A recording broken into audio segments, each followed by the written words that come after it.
Se você, assim como eu, tem um apreço por grandes obras bem trabalhadas e desenvolvidas, você provavelmente deve gostar muito de One Piece. E caso não, eu diria que One Piece tem muita coisa que podia sim ser melhor. Mas a grande maioria desse anime é uma obra-prima no quesito storytelling. Como podemos ver, um foreshadowing lá de Skypiea, considerado a terceira temporada, nos levou à mais recente transformação do Luffy em um ano, que é o Gear 5.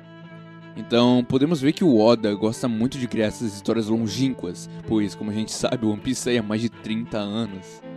E uma ação que aconteceu há quase 25 anos atrás tem uma consequência nos dias de hoje.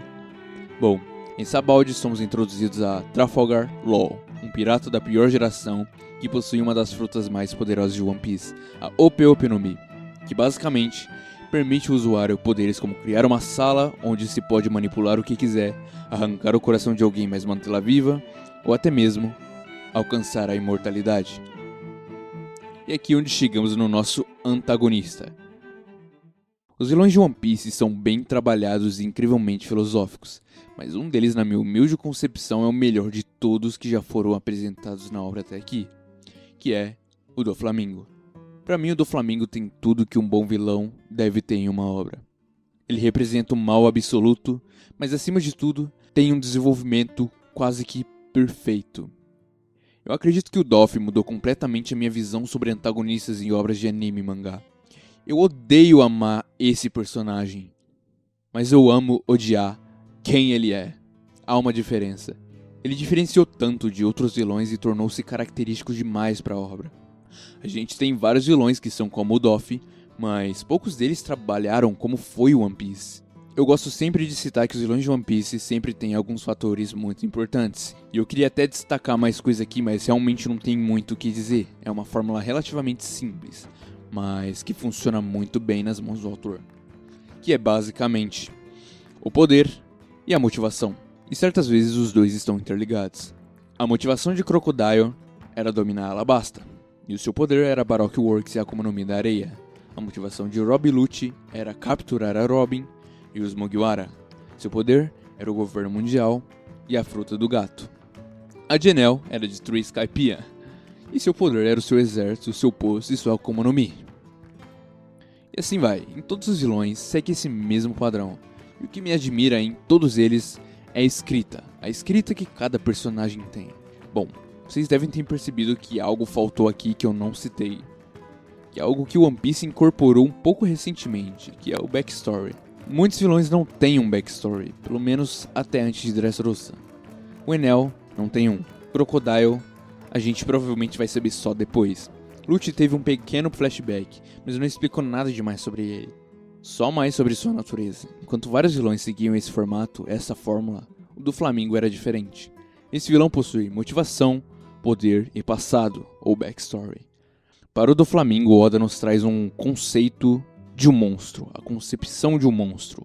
Para contextualizar um pouco, o Don Quixote do Flamingo é um daqueles vilões que já na primeira aparição te dá calafrios na espinha.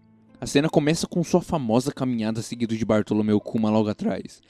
Lembrando que nessa época a gente tinha pouquíssimo conhecimento sobre o que era um Shichibukai, então vê-los em ação era o equivalente a achar uma mina de ouro. Continuando, 2 funcionários da marinha parecem estar no conflito. Ambos estão duelando, e nos é revelado depois ser uma mentira, após um deles dizer que não estava fazendo aquilo de propósito. Então, em seguida, ouvimos a famigerada risada de Don Quixote do Flamingo, que estava controlando os homens com algum poder desconhecido. E guardem bem esse poder, porque ele vai refletir muito no caráter do nosso tão amado e odiado vilão. Já no início percebemos o quão sádico é esse homem. Sádico e cruel ao ponto de não se importar com a vida alheia. O que mais me surpreende num ser como o Doff é a sua lealdade com a sua família. Ou melhor, sua lealdade com aqueles que seguem as suas ordens, é claro. Todo o externo reflete no interno. O Oda escolheu um visual extravagante de propósito. Do Flamingo quer expressar que pode tudo, pode até mesmo usar um casaco de penas rosas e parecer assustador. Sério, não consigo lembrar de nenhum outro personagem que conseguiu essa proeza. Bom, quando falamos no Doff, as pessoas têm milhares de concepções diferentes sobre ele. Seja ela se você mudou ou não a sua visão sobre ele ao ver seu backstory, se você simpatizou com ele, se você acredita que ele faz o que faz por um motivo mais profundo, o passado do Doff muda o jogo completamente. Doflamingo tem um dos passados mais tristes de One Piece, e a gente sabe que One Piece é repleto de passados tristes. Mas a questão é que o Doff é um caso à parte e por que eu digo isso? Bem, no início do seu flashback descobrimos que ele é um Tenryubito, ou seja, um dragão celestial. Eles são os descendentes aristocráticos de 19 dos 20 primeiros que fundaram o que hoje é conhecido como governo mundial. Por isso exercem a sua vontade sobre as pessoas utilizando dos preceitos de que são divinos para isso. Algo que por si só já é maléfico. No passado do Doff a gente conhece Don Quixote Homing. Ele era um dragão celestial que decidiu apartar-se da nobreza pois tinha um coração mais puro do que aquilo. E, claro, era o pai de Doflamingo.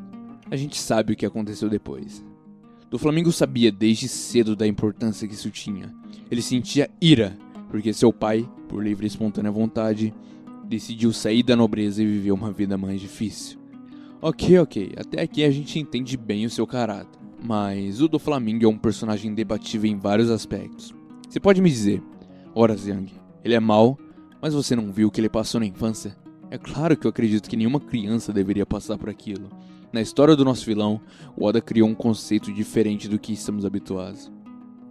Ele nos fez sentir empatia, ou quase isso, por um ser malvado, claramente malvado. Um tipo de pessoa, no caso os Tenryubitos, doentia, que desde Sabaody ele veio criando um sentimento rancoroso dentro de nós.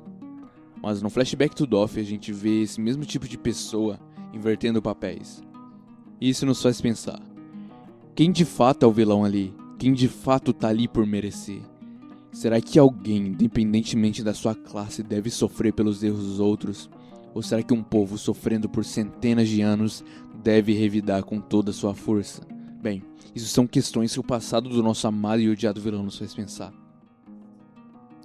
Então, a gente pode concluir que o Doflamingo só é quem é porque ele sofreu muito desde a infância, não é?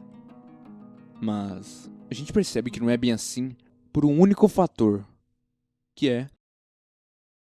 あん時お前俺を刺したけど痛くもなかった痛えのはお前の方だったよな O Corazon.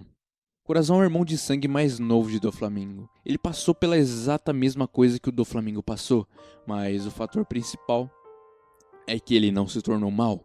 Pelo contrário, ele era alguém recluso, mas ainda assim de bom coração. Olha só a metalinguagem. A primeira coisa que veio em mente no Corazon, quando viu Law sendo perseguido por vários médicos e alegar que não era mais uma pessoa normal, foi pensar que sentia o mesmo. Chocou completamente os sentimentos do nosso amado Don Quixote, que também sentia o mesmo. Aqui o Oda estabelece algo que vai contra tudo que muitos shounens hoje propagam, dizendo, se um vilão é mau, provavelmente tem um motivo, mas vários vilões já provaram que isso é uma mentira, como por exemplo, o Dio. Se não me engano, o próprio Araki já revelou que o Dio foi construído com o objetivo de ser maldade pura, ou até mesmo o Frieza. Me diz, por que o Frieza é mau? Acho que ele é mau só por si mesmo. Ou seja, desde o seu nascimento, ele já é um ser maléfico, assim como o Doflamingo. Bem, eu não acho que uma criança que ordena que os outros sejam seus escravos seja uma pessoa boa. O passado de um vilão pode sim definir suas ações no futuro, mas isso não necessariamente tem que ser uma regra para todo vilão bom. O Oda já explicou isso. Seu complexo de vítima é o verdadeiro problema. Ele crê que, por ter sofrido muito na infância, ele tem o direito de tratar os outros de forma ruim, no famoso "se eu sofri, você sofre também", o que é uma mentira absoluta, pois o Corazon nunca fez isso, mesmo passando pelas mesmas coisas. Por isso o Doflamingo é tão bem escrito e diferente dos outros. Ele não necessariamente é mau por causa do seu passado, mas teve um passado que faria qualquer um sentir empatia por ele. Por isso eu amo o jeito que o Oda escreveu esse vilão. Ele é complexo, mas ele só é entendível porque o Oda criou vários personagens dedicados para fazer você entendê-lo. Sejam eles o Law, o Corazon ou até mesmo o Bellamy. Sim, até o Bellamy.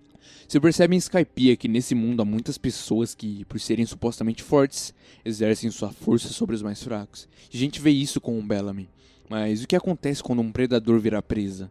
É aí que entra o arco de Dressrosa. Eu gosto desses paralelos que o Oda cria no decorrer da obra porque aprofunda diversos personagens que a gente considerava esquecidos. Aprofunda e lapida. Quem diria que o Bellamy seria motivo de pena para nós? Lá no arco de Skypiea conhecemos o Bellamy e sentimos uma aura nociva vindo dele. Uma aura que é quebrada pelo Luffy. Poucas pessoas conseguem deixar o Luffy bravo, mas o Bellamy conseguiu e deixou o Luffy muito puto. O Luffy não é o tipo de pessoa que guarda rancor, por isso no arco do Doflamingo ele pôde ajudar o Bellamy de muitas formas. E a maior delas foi mostrar a realidade nua e crua do mundo que ele vivia. O Bellamy era um cara sonhador. Ele sonhava em fazer parte da família Don Quixote e ser útil pro Doff. Só que no momento que ele se reencontra com o Luffy, naquela cena ele percebe finalmente que não passa de uma ferramenta a ser usada pelo Doff e depois descartada. Agora ele estava diante de uma pessoa que lapidou nele esse ideal de sonhar grande e alcançar o mundo. Ele sabe que vencê-lo é impossível, pois não consegue combater a ideia de apartar do seu líder subconsciente, o Doflamingo. A mente do Bellamy está em constante guerra durante todo esse arco, mas, como sempre, o Luffy veio libertá-lo de mais uma escravidão. E na minha humilde opinião, Luffy vs Doflamingo é como se fosse uma força imparável, no caso Luffy, encontrando um objeto imóvel, no caso Doff, que no fim a gente descobre não ser tão imóvel assim. Para o Bellamy, o Luffy tornou-se esse novo ideal. Um novo ideal a ser seguido, um novo ideal para ser útil. Luffy foi quem lhe ensinou o poder de sonhar, ensinou-lhe que os sonhos se tornam realidade, ensinou-lhe que você tem que trabalhar pelo seu sonho através da força de vontade. É apenas uma situação em que todos perdem, que o consome por dentro. Mas em contraste com o Luffy, ele mostra a capacidade de crescimento e mudança quando você segue o caminho errado. Se ele tivesse a atitude de Luffy desde o primeiro dia, talvez ele tivesse sido um grande capitão pirata. Mas Oda está nos mostrando que sempre há tempo para descobrir o que realmente te faz feliz. Ainda há tempo de mudar. Mas me diz agora, se você não acha que o Doflamingo é um vilão incrivelmente assustador. Ele é cruel, sádico e frio. E obviamente, um manipulador supremo. Lembram-se que eu disse para guardar o poder do Doflamingo em mente. Bom, nada mais justo ou injusto do que uma fruta que lhe permite manipular as pessoas ao seu redor ao seu bel prazer com grande facilidade. Doflamingo mostra que há vários meios de chegar ao poder, e ele não queria mais ser o rei do mundo. Então, ele se tornou o rei do submundo, e dessa maneira, ele criou seu próprio império. E o mais assustador de tudo é como o Doff tinha tudo na palma da sua mão. Ele era capaz de despertar o terror dentro das pessoas. Há um grande debate sobre o LoL e o Doflamingo. A gente sabe que o LoL é um dos personagens mais poderosos de One Piece. E naquela época a gente viu em Punk Hazard como esse jovem era poderoso. Ele tinha uma grande variedade de coisas que podia fazer para ferir o Doff. Mas não fez. Talvez por perder a oportunidade ou não pensar na hora. Mas a questão que não quer calar é como o LoL, um dos personagens mais fortes de One Piece, parecia tão indefeso quando estava próximo ao Doflamingo. Talvez isso se deva ao fato de Doflamingo ser um manipulador cruel. Vocês podem ver facilmente a forma como o Doflamingo fala com o LoL. Ele usa palavras de inferioridade, o chamando de moleque, pirralho. Ele ainda conversa com o LoL como se ele ainda tivesse seus 10 anos de idade. Aí que o Doflamingo encontrou um ponto fraco na mentalidade dele. Ele ainda implanta a ideia de que o LoL não tem poder nenhum sobre ele. E trata todas as coisas que o LoL faz como se fossem brincadeira de criança. E que ele é um pirralho ingrato, que o Doff é o verdadeiro bonzinho ali. E o mais assustador de tudo é que funciona, e funciona muito bem. A gente vê na linguagem corporal do LoL quão assustador ele tá. Doff era o antigo mentor do LoL. Ele fazia tudo pelo garoto, mas tudo isso era para transformá-lo num cachorro obediente, que obedece todas as ordens sem hesitar. E se isso não parece suficiente para você, Doff disse isso diretamente ao Corazon, e o LoL estava logo atrás. Isso criou um trauma absurdo dentro dele. Por isso o Doflamingo é tão amedrontador. Ele não sente um pingo de empatia por ninguém, e não hesita em tocar nos traumas das pessoas ao ativar gatilhos dentro delas. Ele quer ver o circo pegar fogo, mas acima de tudo, quer que tudo esteja na palma da sua mão. Todos os membros da família Don Quixote foram ensinados para serem usados, ou melhor, manipulados para isso, e se eles não servem mais, eles são jogados fora e descartados completamente. Sua família é como um culto, todos adoram o Doflamingo pelas coisas que ele fez por eles, mas nenhum deles jamais pensou que só foram usados esse tempo todo. Como nosso mano Marquinhos disse, demônio que nasceu no céu é demônio celestial. Bom, finalizo o vídeo aqui, espero que você tenha gostado, possa deixar o seu like. Se você não gostou, deixe o seu dislike e comente alguma coisa para que eu possa melhorar. E caso queira ajudar o meu canal a crescer, considere se tornar um membro. E só mais uma coisa, não se atreva a se tornar um vazio.